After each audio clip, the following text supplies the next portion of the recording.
برائی کر برا ہوگا بھلائی کر بھلا ہوگا، برائی کر برا ہوگا بھلائی کر بھلا ہوگا۔ یہ واقعی بڑی بات، بڑی پیاری بات،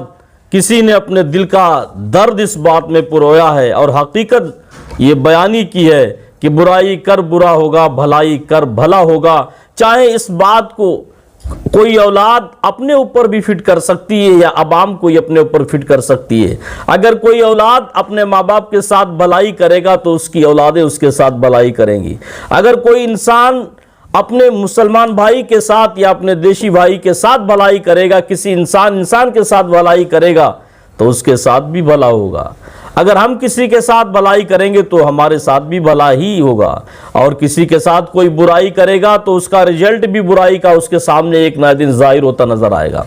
اگر کوئی کسی کی اولاد کو صحیح سیدھا راستہ بتاتا ہے، بھلائی کا راستہ بتاتا، تو ایک دن ایسا آئے گا کہ اس کی اولاد کو بھلائی کا راستہ کوئی بتانے والا ضرور ملے گا۔ اگر کوئی کسی دوسرے کو برائی کا راستہ بتاتا تو ایک دن ایسا ضرور آئے گا کہ اس کو بھی کوئی برائی کے راستے پر ڈالتا ہوا نظر آئے گا۔ آج کا دور اتنا پیچیدہ،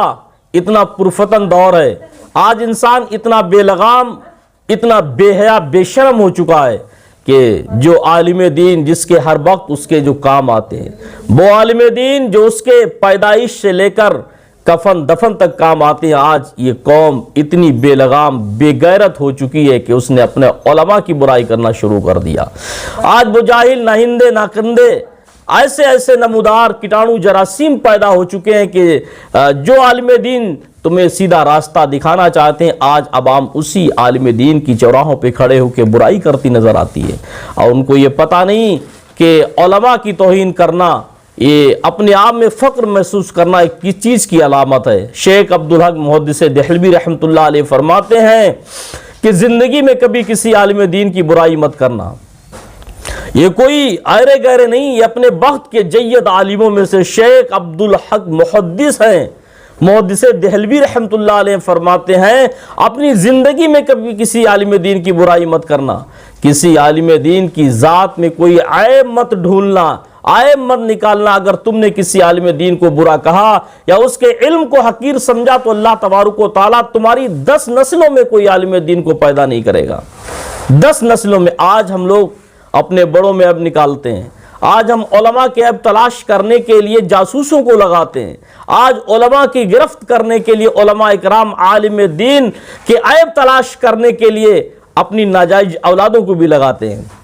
تاکہ علماء کی کوئی ذرہ برابر خامی مل جائے، ہم اس کی عزت کو تار تار کر دیں۔ لیکن یاد رکھو، اللہ کے نبی صلی اللہ تعالی علیہ وسلم فرماتے ہیں کہ اگر دنیا میں کسی ایک عام انسان، ادنا انسان کی کوئی برائی تمہیں نظر آئے تو اگر تم نے اس کے گناہ کو، اس کی برائی کو چھپا لیا تو اللہ تبارک و تعالیٰ میدان محشر میں تمہارے بے شمار گناہوں پر پردہ ڈال دے گا۔ مگر آج ہم لوگ ایک دوسرے کو نیچا دکھانے کے لیے ساری باتیں کرتے ہیں، ایک دوسرے کو نیچا دکھانے کے لیے، صرف اپنا پرچم، اپنے آپ کو بلند ظاہر کرنے کے لیے علماء کی برائی کرنے سے نہیں تھکتے۔ اپنے آپ میں دبدبہ دار، اپنے آپ میں بہت بڑا طاقتور سمجھانے کے لیے، عوام کو بتانے کے لیے آج ہم لوگ کسی عالم دین، کسی پیر فقیر، کوئی خانقاہی، کوئی اللہ والا، اس کی بھی برائی کرنے سے نہیں تھکتے۔ آج ہماری زبانیں جب ہمیں اپنے اوپر آتا، اپنے آپ کو نیچا دیکھتے ہوئے دیکھتے ہیں، اپنے آپ میں نیچا شمار کرتے ہیں، تو ہم کسی خانقاہ کے ایک پیر کی بھی برائی کر ڈالتے ہیں، صرف اپنے نام و نمود کی خاطر، صرف اپنے نام و نمود کی خاطر، اپنے نام کو حاصل کرنے کے لیے، اپنے نام کو بلند کرنے کے لیے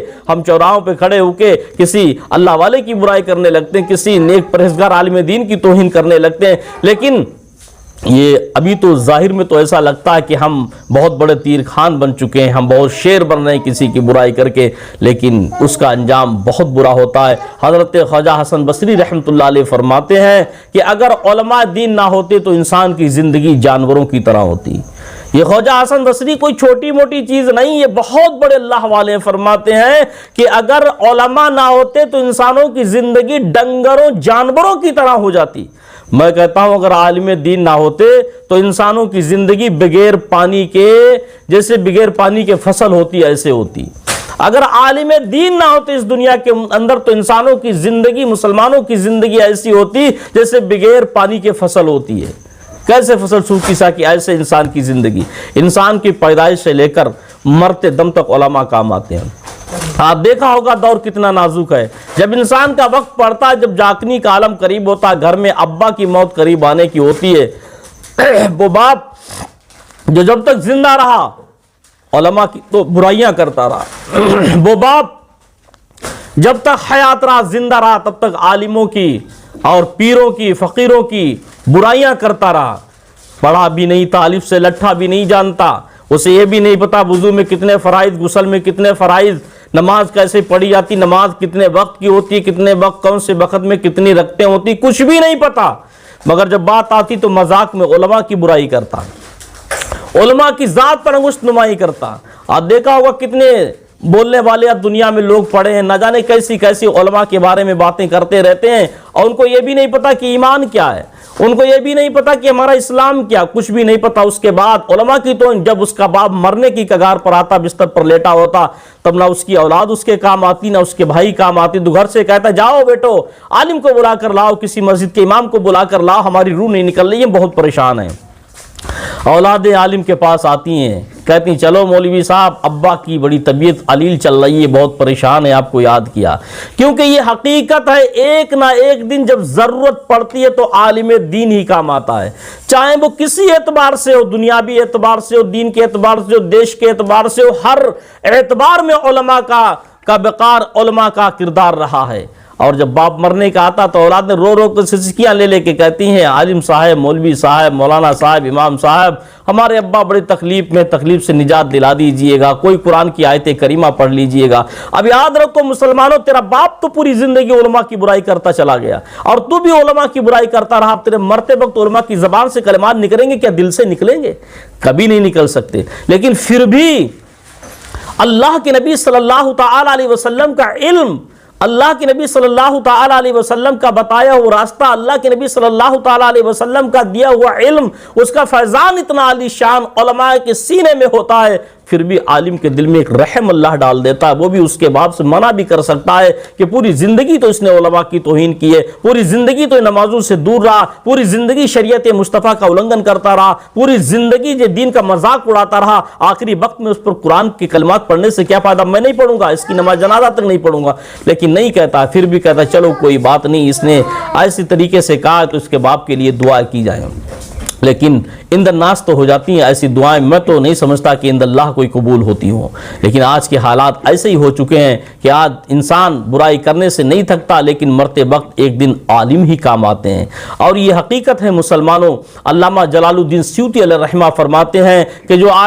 جو علماء ربانین کی حقارت کرتا ہے، علماء ربانین کی حقارت کرتا، ان کی نیچی نظر سے دیکھتا، ان کا بائیکاٹ کرنا چاہتا ہے، ان سے بغض کینہ رکھتا ہے، تو علامہ جلال الدین سیوطی رحمۃ اللہ علیہ کوئی چھوٹے موٹے عالم دین نہیں ہیں، جنہوں نے اپنی جاگتی آنکھوں سے 14 مرتبہ رسول اللہ صلی اللہ تعالی علیہ وسلم کا دیدار کیا ہے۔ وہ علامہ جلال الدین سیوطی فرماتے ہیں کہ اگر کوئی علماء کی حقارت کرتا ہے، اس کا بغض رکھتا ہے، اس کی برائیاں کرتا ہے، جب وہ مر جائے، علامہ جلال الدین سیوطی فرماتے ہیں اس کی قبر کو کھود کر دیکھ لینا کہ اس کا قبر میں اس کا چہرہ قبلہ کی جانب سے پھیر دیا جاتا ہے، اور قبلہ کی جانب سے جس کا چہرہ پھر گیا تو سمجھو وہ جنتی نہیں بلکہ وہ جہنمی ہو گیا۔ جہنمی ہونے کی سب سے بڑی دلیل کہ قبر میں مرنے والے کا چہرہ قبلہ سے پھیر دیا جاتا ہے، اور یہ علامہ جلال الدین سیوطی فرماتے جو علماء کی برائی کرتا ہے تو اس کا چہرہ قبر میں پھیر دیا جاتا ہے۔ اور دوسری بات یہ، جو علماء سے برائی کرتا ہے تو وہ دنیاوی اعتبار سے دنیا کی محبت میں گھل جاتا، دین اس کے سینے سے ایسے نکل جاتا ہے کہ دور دور تک اس کا دین سے کوئی ناتا نہیں رہتا۔ جو علماء کی برائی کرتا وہ اکثر زنا میں ملوث ہوتا ہے۔ علماء نے لکھا جو علماء کی توہین کرتا وہ شراب پینے لگتا، جوا کھیلنے لگتا، سود بیاج کھانے لگتا ہے، اور دنیا کی دلدل میں ایسا پھنستا چلا جاتا ہے کہ اس کا ایمان اس کے پاس سے ختم ہو جاتا، ایک دن اس کے سینے پر جہنمی کی مہر لگ جاتی ہے۔ اللہ